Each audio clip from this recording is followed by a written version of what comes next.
Le dénuement parfois, la détresse souvent des mamans ont conduit les Restos du Cœur à mettre en place les Restos du Cœur pour bébés. Ici aussi, le succès a été foudroyant tant les besoins sont immenses. Elle est trop Eh ben oui, mignonne. mais tu nous connais bien, toi, maintenant. Hein. Qu'est-ce qui mange votre enfant?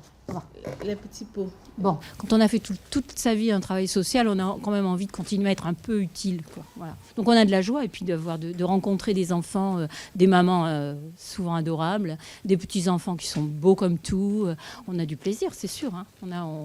On retrouve aussi quelque chose. On donne, mais on reçoit aussi, c'est sûr. C'est 4-5 bénévoles qui sont spécialisés pour les bébés. Souvent, il y a une puéricultrice, ce qui est bien utile.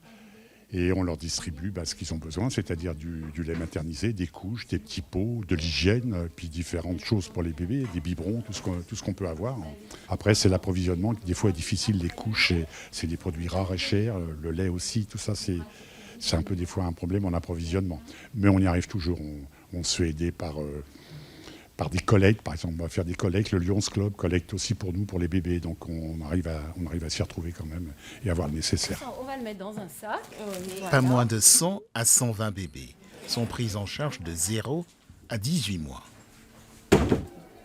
Pour les adultes, l'insertion passe par la maîtrise de la langue. C'est le b.a.-ba.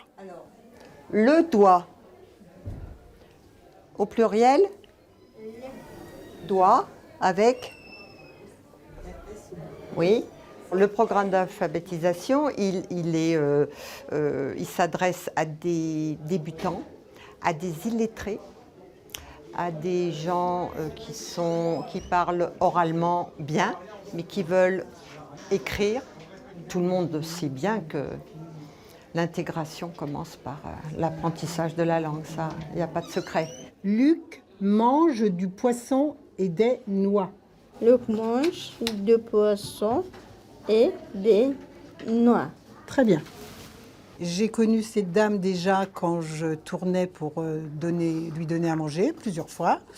Elle comprend le français, mais ne le parle pas. Elle vient d'où?